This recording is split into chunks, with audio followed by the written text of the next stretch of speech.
Greeting. I hope that this video finds you and your loved ones in the best of health and in utmost good cheer amid these trying times caused by the coronavirus pandemic. This video is created for the benefit of my second year JMC College of Law students to supplement the review on the rules on criminal procedure. In this video, I will be discussing the rules and relevant jurisprudence with respect to trial, as encapsulated in Rule 119 of the Revised Rules on Criminal Procedure, as well as the rules and jurisprudence relating to demurrer to evidence in criminal cases. To reiterate, this is merely a review, and as such, the discussions herein are not comprehensive. And with that, let us. What is trial? How does the law define trial? In the case of Acosta versus People, 4 SCRA 774, the Honorable Supreme Court had the opportunity to define trial as a judicial process of investigating and determining the legal controversies, starting with the production of evidence of the prosecutor or of the prosecution as a general rule and ending with his closing argument. Moreover, trial before the court is adversarial in character and which requires the presentation of evidence and examination of witnesses before the court. Question: is trial synonymous with the term hearing?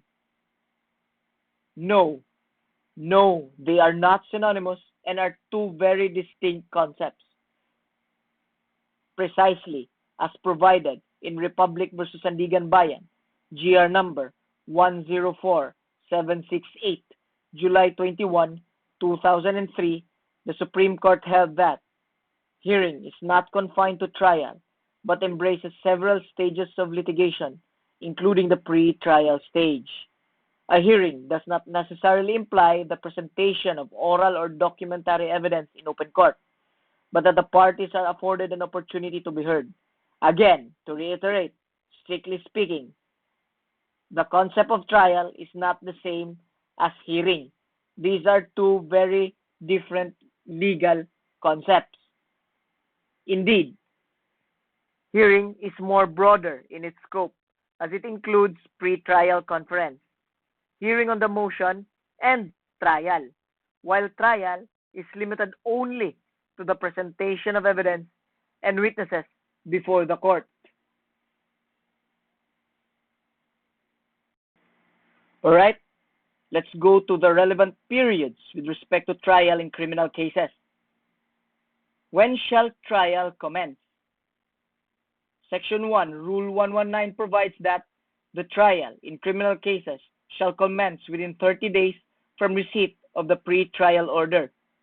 Likewise, Rule 119, Section 5 expressly provides that if the accused is to be tried again pursuant to an order for a new trial, the trial shall commence within 30 days from notice of the order granting a new trial.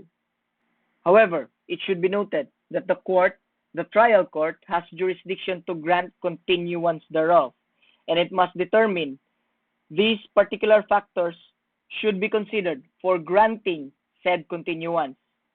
First is whether or not the failure to grant a continuance would make the continuation of such proceeding impossible or result in a miscarriage of justice, and whether the case as a whole is so novel, unusual, and complex due to the number of accused or the nature of the prosecution, or that it is unreasonable to expect adequate preparation within the periods of time established therein.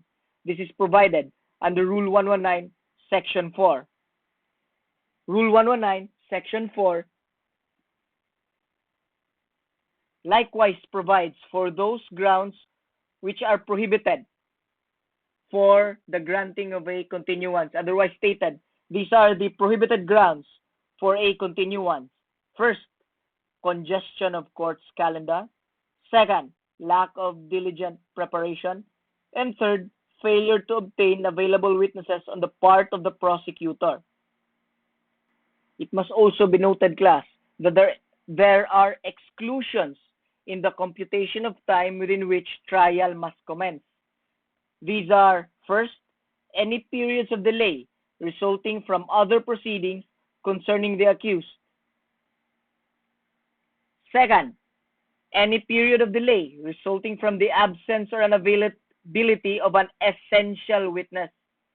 Third, any period of delay resulting from the mental incompetence or physical inability of the accused to stand trial.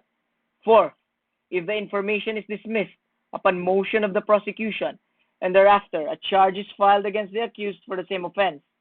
Any period of delay from the date the charge was dismissed to the date the time limitation would commence to run as to the subsequent charge had there been no previous charge. Fifth, a reasonable period of delay when the accused is joined for trial with a co-accused over whom the court has not acquired jurisdiction, or as to whom the time for trial has not run, and no motion for separate trial has been granted.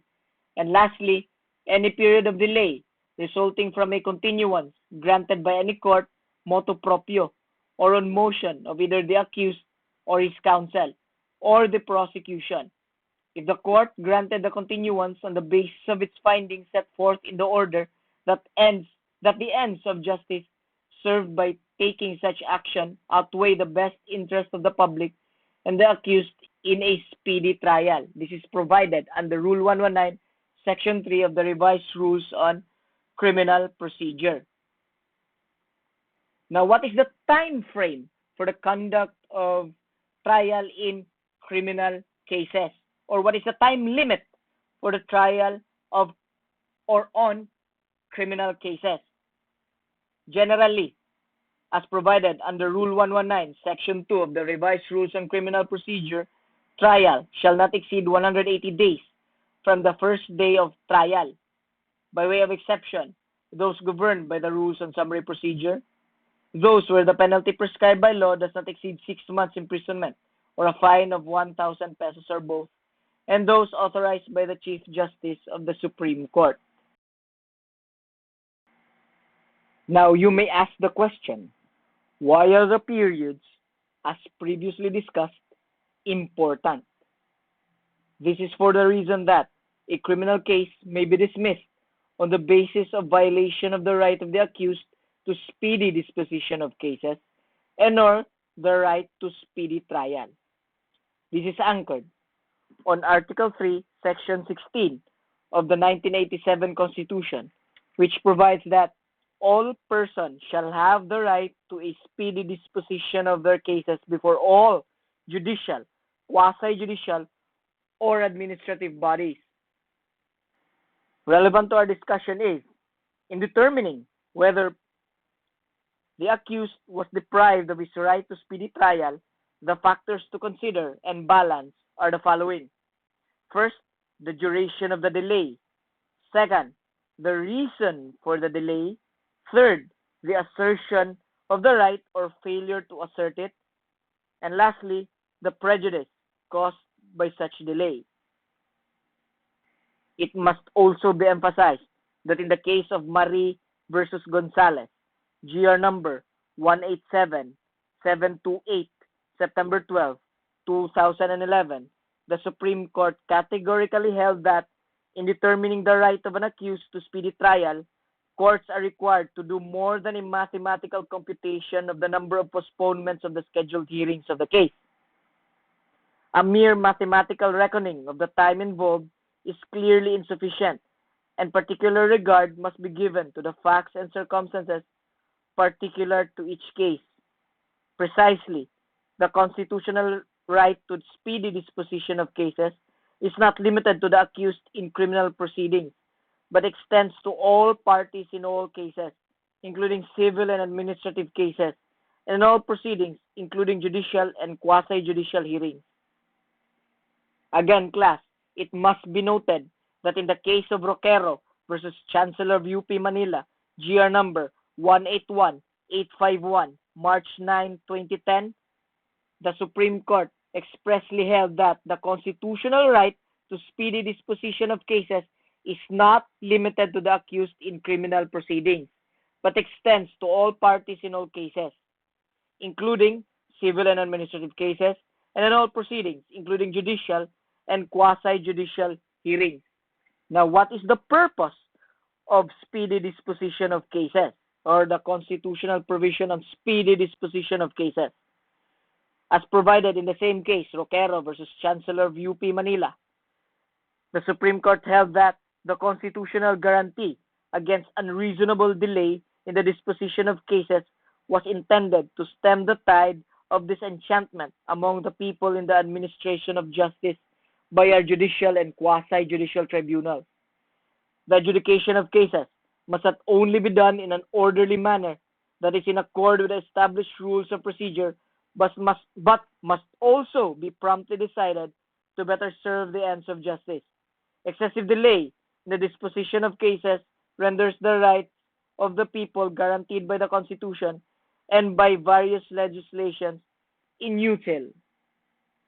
To drive the point home, in the case of Mina versus Judge Jesus B. Mupas, Administrative Matter Number RTJ 07-2067, June 18, 2008, the Supreme Court categorically provides that the Constitution requires all lower courts to decide or resolve cases or matters within 3 months from the time said matter is submitted for decision or resolution. The new Code of Judicial Conduct in Canon 6, Section 5, also mandates judges to perform all judicial duties, including the delivery of reserved decisions, efficiently, fairly, and with reasonable promptness, while its antecedent, the Code of Judicial Conduct, provides in Rule 3.05 thereof that, and I quote, judges shall dispose of the court's business promptly and decide cases within the required periods. In addition, these rules are in recognition of the right of every person to the speedy disposition of their cases. For, as oft stated, justice delayed is justice denied. Indeed, the public's faith and confidence in the judiciary depends to a large extent on the judicious and prompt disposition of cases and matters pending before the courts. Any delay in the disposition of cases diminishes the people's faith and confidence in the judiciary. It erodes faith in the judicial system and unnecessarily blemishes its stature. Corollary thereto, the right to speedy trial, as provided in Article 3, Section 14, Paragraph 2 of the 1987 Constitution, is likewise instructive.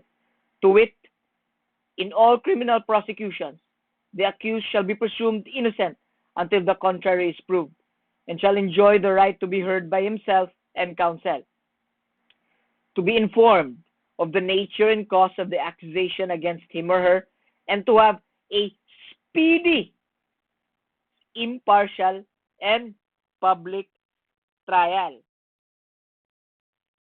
Precisely, no provision of law on speedy trial and no rule implementing the same shall be interpreted as a bar to any charge of denial of the right to speedy trial guaranteed by Section 14, Paragraph 2, Article 3 of the 1987 Constitution, as provided in the case of Tan versus People, GR number 173637, April 21, 2009. The Supreme Court emphatically ruled that an accused's right to have a speedy, impartial, and public trial is guaranteed in criminal cases by Section 14, Paragraph 2 of Article 3 of the Constitution. Now, in determining whether the accused has been deprived of his right to a speedy disposition of the case and to speedy trial, 4 factors must be considered. You must remember these 4 factors, class. You memorize this one. First, the length of the delay. Second, the reason for the delay. Third, the defendant's assertion or the accused's assertion and non-assertion or non-assertion of his or her right, and the prejudice caused to the defendant or the accused. You remember these 4 factors, class, in determining whether or not there is a violation of the accused or defendant's right to speedy disposition of cases or violation of his or her right to speedy trial.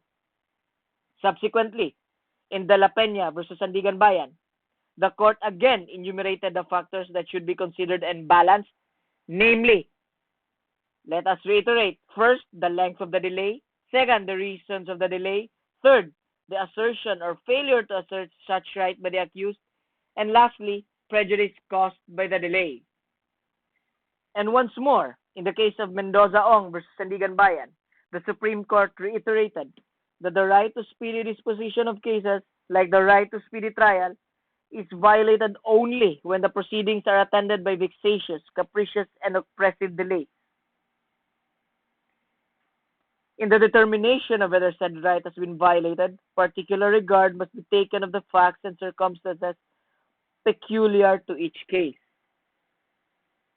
Precisely in the case of Hipólito versus the Honorable Court of Appeals, et al., 230 SCRA 191, the Supreme Court held that in determining whether or not an accused has been denied his right to a speedy trial, courts apply the balancing test, in which the conduct of both the prosecution and the accused is weighed, and such factors as length of the delay and those four factors are considered. Even then, the inquiry as to whether or not an accused has been denied a speedy trial is not susceptible to precise quantification. There can be no hard and fast rule measured mathematically in terms of years, months, or days. Again, to emphasize, class, there can be no hard and fast rule measured mathematically in terms of years, months, or days. The best, this right is relative, taking into account the circumstances of each case. However, class, you must also take note that in the case of Ursua versus Republic of the Philippines, GR number 178193, January 24, 2012, the Supreme Court clarified that the right to speedy disposition of cases and the accused's right to speedy trial are distinct. Okay, class, they are different. Again, let us clarify that the right to speedy disposition of cases and the accused's right to speedy trial are distinct, albeit kindred guarantees. The most obvious difference being that the speedy disposition of cases as provided in Article 3, Section 16 of the Constitution obtains regardless of the nature of the case. As we have discussed earlier, it applies to criminal cases, administrative cases, and civil cases, whether judicial or quasi-judicial in nature, as opposed to the right to speedy trial, which is only available to an accused and is peculiarly a criminal law concept, while the broader right to speedy disposition of cases may be tapped in any proceeding conducted by state agencies. Question, class. Is trial necessary to secure a judgment? Trial is necessary only if there are legal and factual issues involved in the case which requires presentation of evidence and witnesses. However, trial is no longer necessary in order for the adjudication of the criminal action in the following instances. First, when the accused pleads guilty to the offense during arraignment under Rule 116. Second, if there was plea bargaining during arraignment or pretrial conference. Third, when a motion to quash on the ground of double jeopardy or prescription of action or liability is granted under Rule 117. Fourth, when there is a provisional dismissal under Rule 117. Fifth, when there is failure of the prosecution to bring the accused to trial within the time prescribed under the rules, and when the case was dismissed due to the grant of the motion for judicial determination of probable cause. However, class, under the rule on continuous trial, this is now a prohibited motion. This motion for judicial determination of probable cause is now currently a prohibited motion. Now, question, what are the kinds of trial? Well, maybe this would be asked in your bar exam, although I don't think this will be asked, but it's important that you have at least an elementary knowledge of the kinds of trial. Now, what are these? First is the trial on the merits. a trial of substantive issues in a case. Second, inverted trial is a kind of trial where the accused admitted the crime but interposes exculpatory evidences, the presentation of evidence to prove justifying or exempting circumstances. And the burden of jurisdiction is now on him, and he will be the first to present evidence. Third, trial in absentia, which we will discuss in detail a little bit later. It is a kind of trial conducted after the accused has been arraigned and he was duly notified of the trial and his failure to appear thereat is unjustified. Fourth, new trial or trial de novo. What is this? It is a complete retrial of the case after judgment has been rendered based on the grounds specified under Section 1 of Rule 37. Okay, this is an application for a relief requesting that the judge set aside the judgment and order a new trial on the basis that the trial was improper or unfair due to specified prejudicial errors that occurred. Next, a public trial. A trial held in public, in the presence of the public, or in a place accessible and open to the attendance of the public at large. Okay? Next, speedy trial.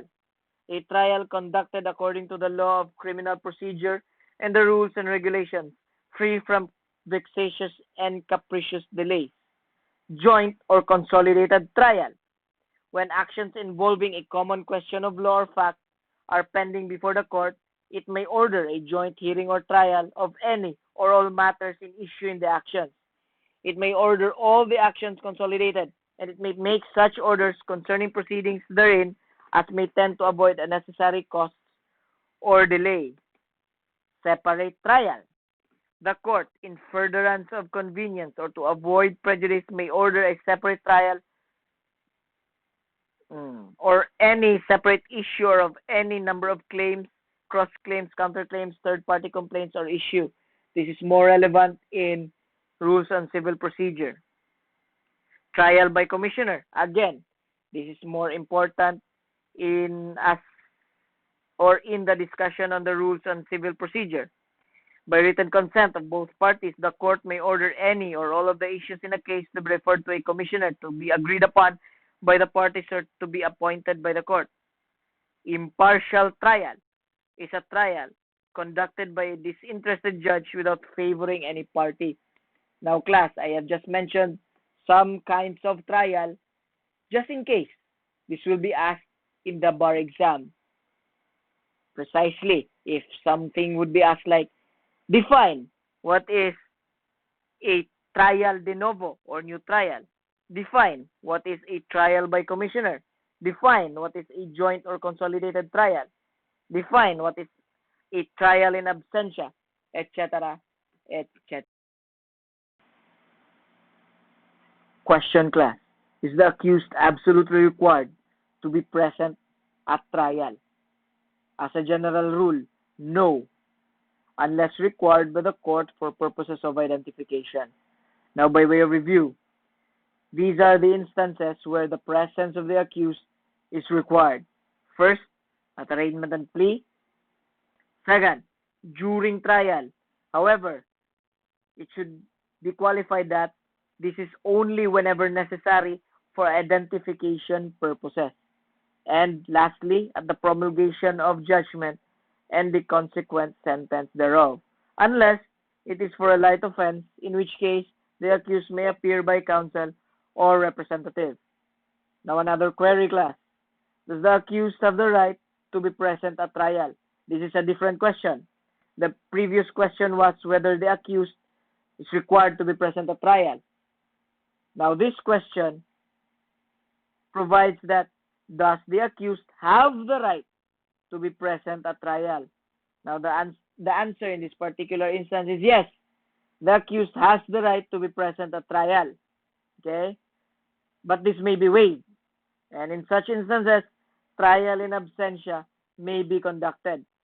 Precisely, Section 14, Paragraph 2, Article 3 of the 1987 Constitution provides the trial may proceed notwithstanding the absence of the accused, provided that he has been duly notified and his failure to appear is unjustified. Now, what are the requisites of this concept of trial in absentia? First, the accused has already been arraigned. This is very important, class. The accused should have been arraigned and has given his plea. Second, he has been duly notified of the trial. And third, his failure to appear is unjustified. Now, what are the effects of trial in absentia?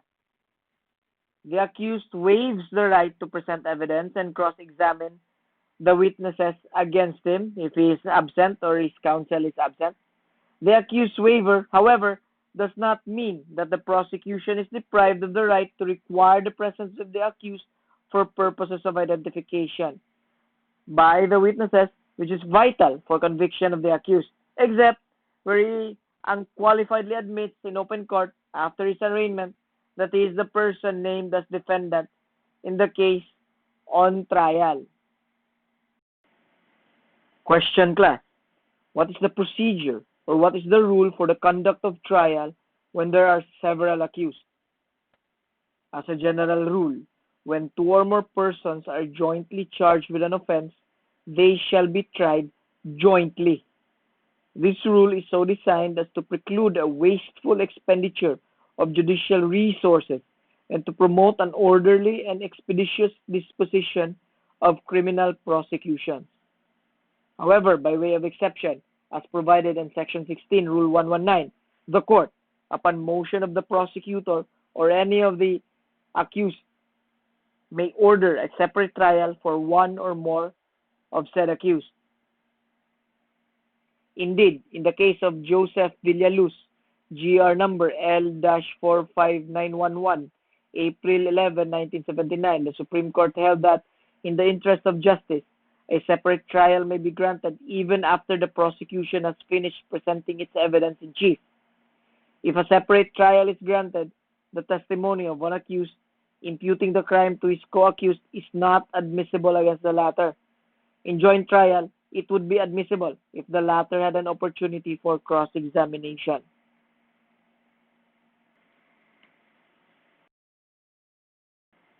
Now let's go to specific provisions with respect to witnesses during trial. Now let's go to the topic of the appearance of a material witness. As provided in Section 14, Rule 119, either party may, upon motion, secure an order from the court for a material witness to post bail for such sum as may be deemed proper, if the court is satisfied upon either proof or oath that a material witness will not testify when required. Now, if the witness refuses to post bail, the court shall commit him or her to prison until he complies or is legally discharged after his testimony has been taken. Now, again, as we have discussed earlier, absence of a witness, an essential witness, may justify the delay or suspension of trial. Now, there are requisites for this. To justify delay or suspension of trial by reason of the absence of a witness, the following requisites must be present. First, that the witness is essential and appears to the court to be so. Second, his absence is brought about by either of the following. His whereabouts are unknown, or his whereabouts cannot be determined by due diligence. However, it must also be noted that a witness shall be considered unavailable even if his whereabouts are known but his presence for the trial cannot be obtained by due diligence. Now let us proceed to discuss the concept of a state witness in criminal cases. Now, what is a state witness? As provided in People v. Ferrer, GR number 102062, March 14, 1996. A state witness is one of two or more persons jointly charged with the commission of a crime but who is discharged with his consent as such accused so that he may be a witness for the state. Now, what are the requisites before an accused may become a state witness? First, two or more accused are jointly charged with the commission of an offense. Second, the motion for discharge is filed by the prosecution before it rests its case. Third, the prosecution is required to present evidence and the sworn statement of each proposed state witness at a hearing in support of the discharge. Fourth, the accused gives his consent to be a state witness. Fifth, the trial court is satisfied that there is absolute necessity for the testimony of the accused whose discharge is requested. There is no other direct evidence available for the proper prosecution of the offense committed except the testimony of the said accused. That the testimony of the said accused can be substantially corroborated in its material points. That the said accused does not appear to be the most guilty, and that the said accused has not at any time been convicted of any offense involving moral turpitude. Now, question class. Is the discharge of an accused as a state witness necessary before the prosecution is allowed to present him as a prosecution witness? The answer there is no. There is nothing in the rules that require the accused be discharged first as a state witness before he becomes a prosecution witness. Precisely in the case of People versus Chavez, GR number 131377, February 11, 2003. The Supreme Court held that while it is true that an accused cannot be made a hostile witness for the prosecution, for to do so would compel him to be a witness against himself, he may, however, testify against a co-accused or co-defendant where he has agreed to do so, with full knowledge of his right and the consequences of his acts. There is a difference between testifying as a state witness and testifying as a co-accused. In the first, the proposed state witness has to qualify as a witness for the state, after which he is discharged as an accused and exempted from prosecution. In the second, the witness remains an accused and can be made liable should he be found guilty of the criminal offense.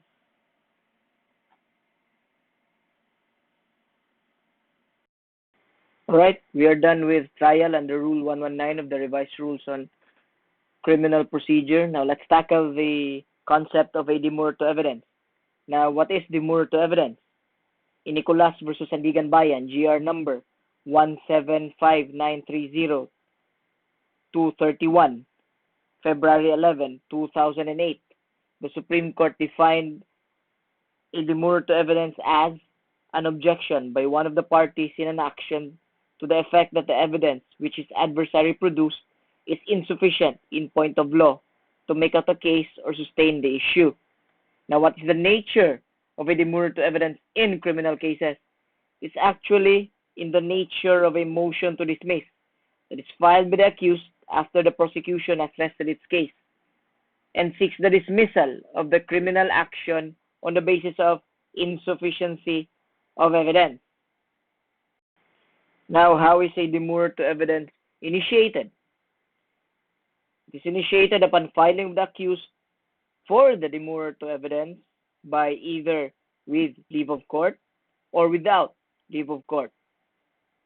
Now, question, may the court, motu proprio or on its own initiative, dismiss the case on the ground of insufficiency of evidence? Yes. Yes, that is allowed. The court, on its own initiative, if the prosecution failed to discharge its burden of proving the guilt of the accused beyond reasonable doubt upon the presentation of its evidence, then the court, motu proprio or on its own initiative, may dismiss the criminal action. Now, when should the demurrer to evidence, when should it be filed by the accused? After the prosecution has rested its case. Now, what is the ground for a demurrer to evidence? It is, as was stated earlier, insufficiency of evidence. Now, what is the effect if the demurrer to evidence is granted by the court having jurisdiction over the criminal case? The criminal case would be dismissed, and the dismissal would be with prejudice. Precisely as a general rule, in criminal cases, the grant of a demurrer to evidence is tantamount to an acquittal, and the dismissal order may not be appealed because this would place the accused in double jeopardy. However, even if the dismissal order is not subject to appeal, as it would place the accused in double jeopardy, it is still reviewable, but only through a petition for certiorari under Rule 65, the Rules of Court. For the writ to issue, the trial court must be shown to have acted with grave abuse of discretion amounting to lack or excess of jurisdiction, such as where the prosecution was denied the opportunity to present its case or where the trial was a sham, thus rendering the assailed judgment void, as provided in the case of People versus Sandigan Bayan, GR number 1754504, March 21, 2011. Now, what is the effect if the demurrer to evidence was filed with leave of court, as opposed to a demurrer to evidence that was filed without leave of court? Now, if the demurrer to evidence was filed with leave of court and the leave of court is denied, the accused may proceed with the presentation of his evidence. Now, if the demurrer to evidence is granted, the case is dismissed and the effect is tantamount to an acquittal.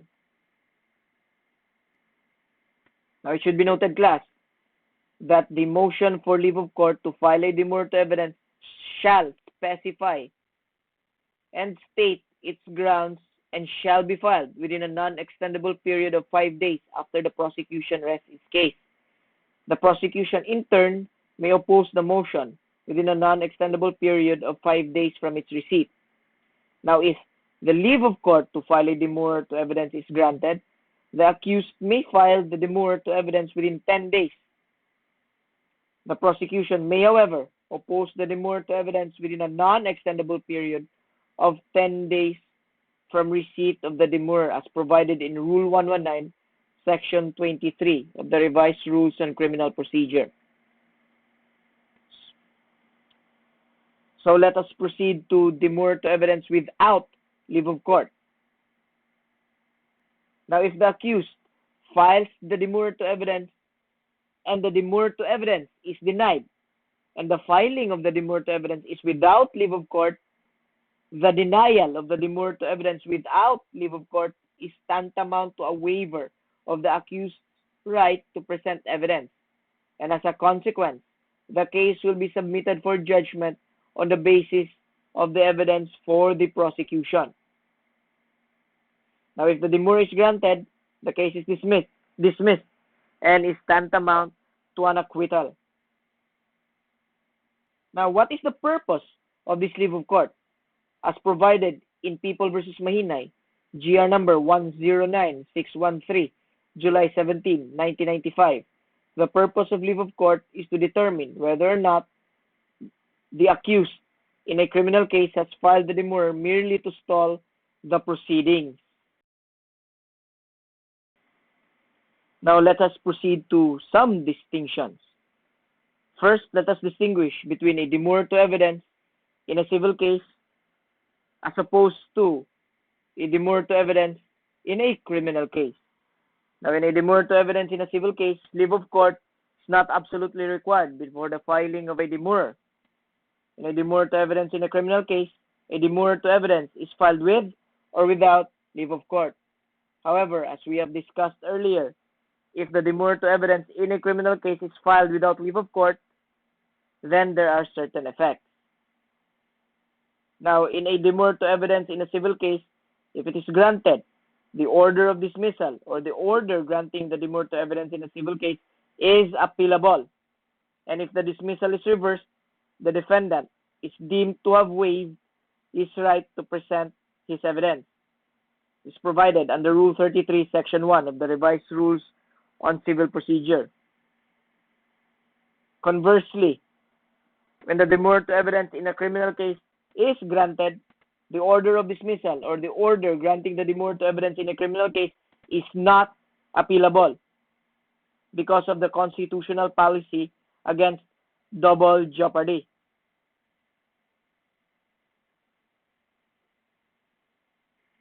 Now, in a demurrer to evidence in a civil case, if the demurrer to evidence in a civil case is denied, the defendant may proceed to present his evidence. he does not lose his right to present evidence, even if the demurred evidence was filed without leave of court. On the other side of the spectrum, in a demurred evidence in a criminal case, as was discussed earlier, if the demurred evidence was filed without leave of court and it was denied, then the accused loses his right to present his evidence, and the case shall be submitted for decision on the basis of the evidence provided for by the prosecution alone. Now, a demurrer to evidence in a civil case is anchored upon the failure of the plaintiff to show that upon the facts and the law, he is entitled to relief. Conversely, a demurrer to evidence in a criminal case is predicated upon insufficiency of evidence or the failure of the prosecution to discharge its burden to prove beyond all reasonable doubt the guilt of the accused.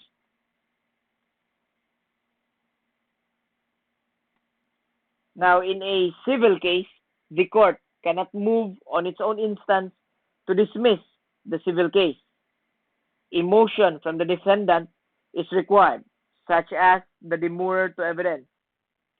Now, in a demurrer to evidence in a criminal case or in a criminal case, the court may move on its own instance or motu proprio to dismiss the case on the ground of insufficiency of evidence or the prosecution has failed to discharge its burden to prove beyond all reasonable doubt the guilt of the accused. All right, that concludes our discussion on trial under Rule 119 of the Revised Rules on Criminal Procedure and demurrer to evidence. Thank you for taking the time to listen to this video. And it is my hope that the same has been instructive and informative.